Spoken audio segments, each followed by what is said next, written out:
Hi everyone, welcome back to my channel. Picture this. You walk into a bank confident you will get that home loan. The manager smiles, takes your documents, and then politely says, "Sir, unfortunately, your loan application is rejected." You are shocked. You have a stable job, good salary, so why did this happen? The answer is something most Indians ignore: your credit score. Most people think I do not have any loan, so I am safe.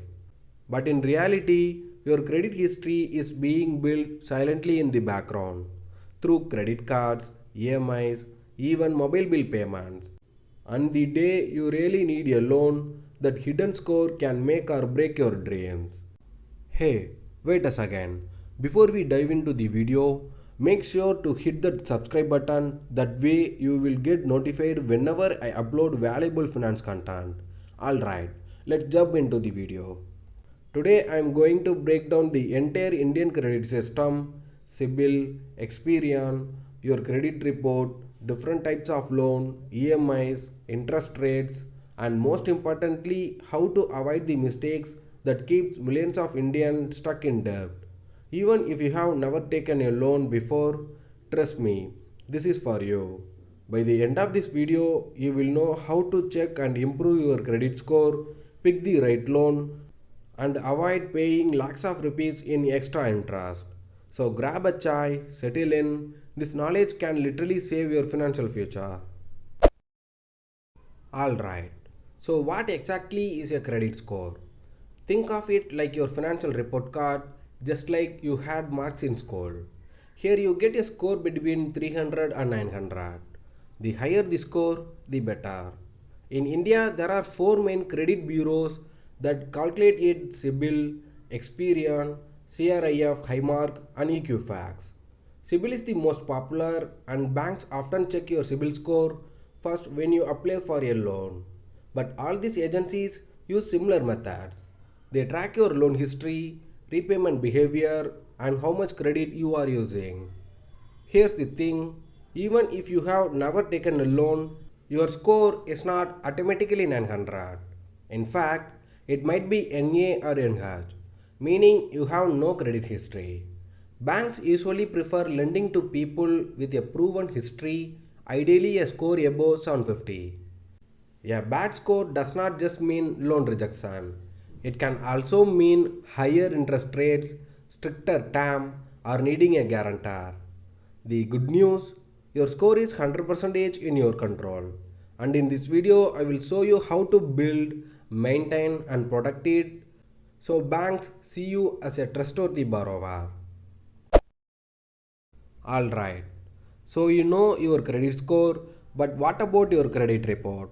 Think of the score as your marks and the report as the answer set that explains how you got them. This report has all your loan accounts, credit cards, repayment history, and even late payment records.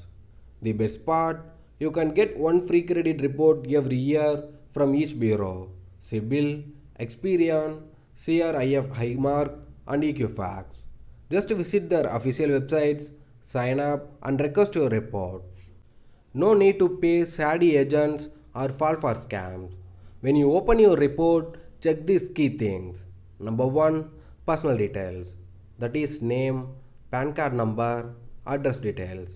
Mistakes here can lead to link someone else's loan to your account. So be careful to check the personal details. Number 2, loan and credit card history. Check are all entries correct, any loan you never took. Number 3, repayment status. Look for settled or written off. This can hurt your score.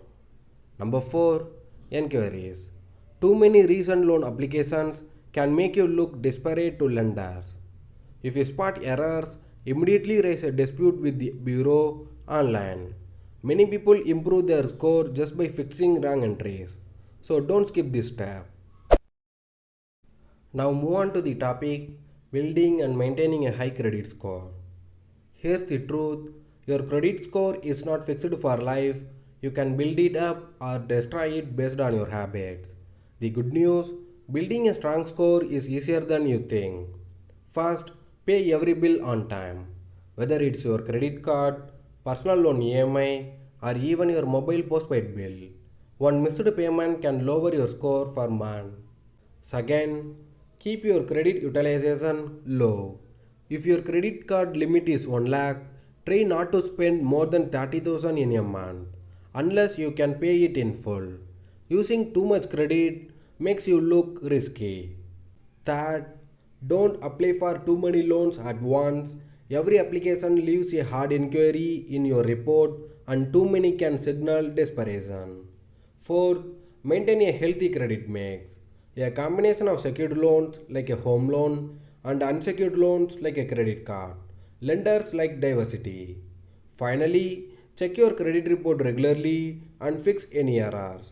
Think of your credit score as your financial passport, treat it with respect, and it will open doors to better interest rates and easy loan approval. Now let's look into personal loans and home loans in India. Let's start with personal loans. Imagine this. Your friend Raj gets 3 lakh personal loan to renovate his home. The bank says no collateral needed, money in 24 hours. Sound great, right? But here's the catch. Personal loans have some of the highest interest rates in India, often 10% to 24% per year. And because it's unsecured, missing payments will crush your credit score fast. So, when should you take a personal loan?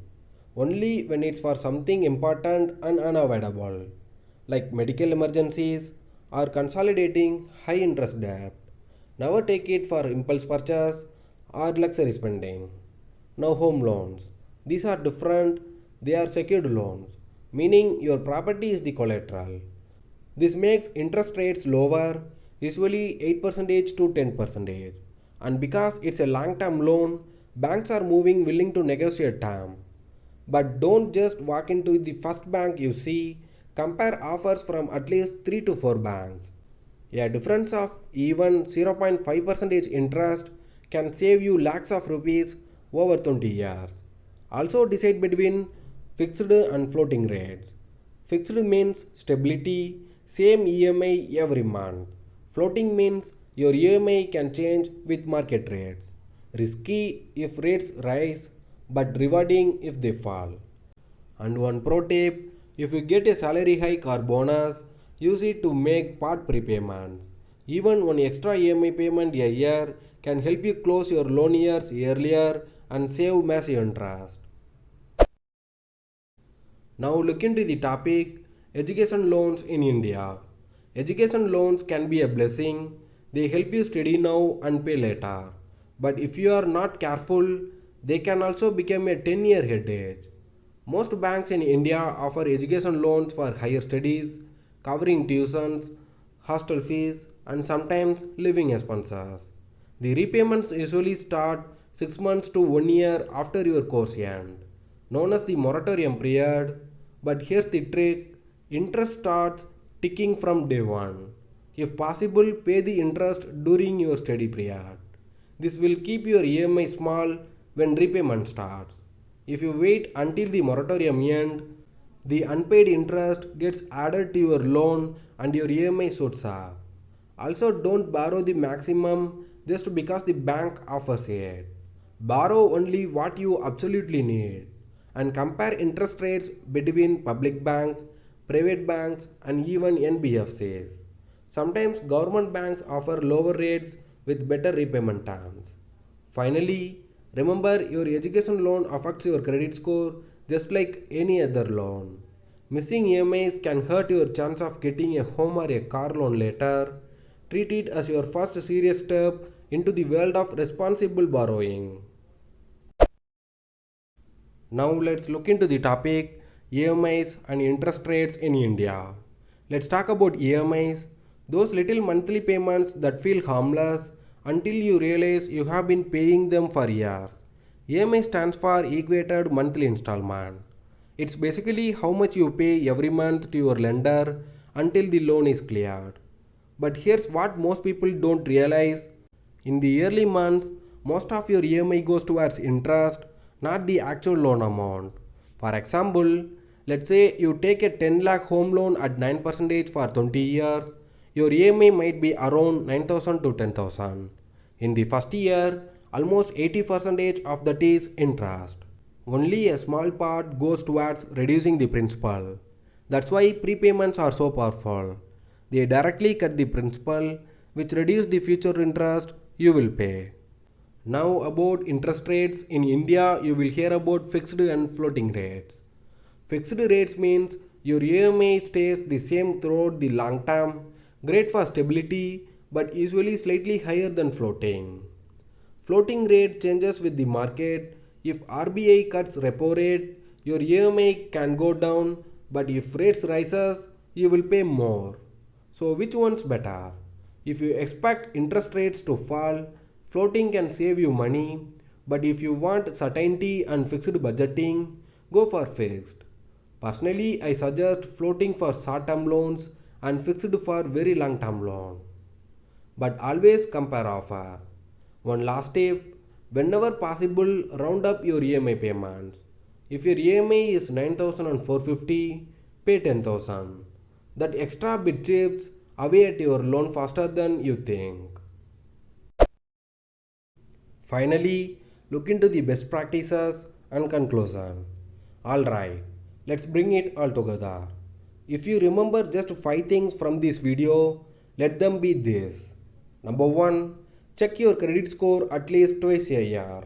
It's free and it could save you from nasty surprises. Number 2. Pay every EMI and bill on time. Even a 1 day delay can dent your score. Number 3. Borrow only what you can repay comfortably. Never take a loan just because the bank says you are eligible for more. Number 4. Compare before committing. Whether it's a personal, home or education loan, always compare rates and terms from multiple banks. Number 5. Prepay whenever possible. Even small extra payments can save you lakhs in interest. Your credit score is like your financial reputation, protect it.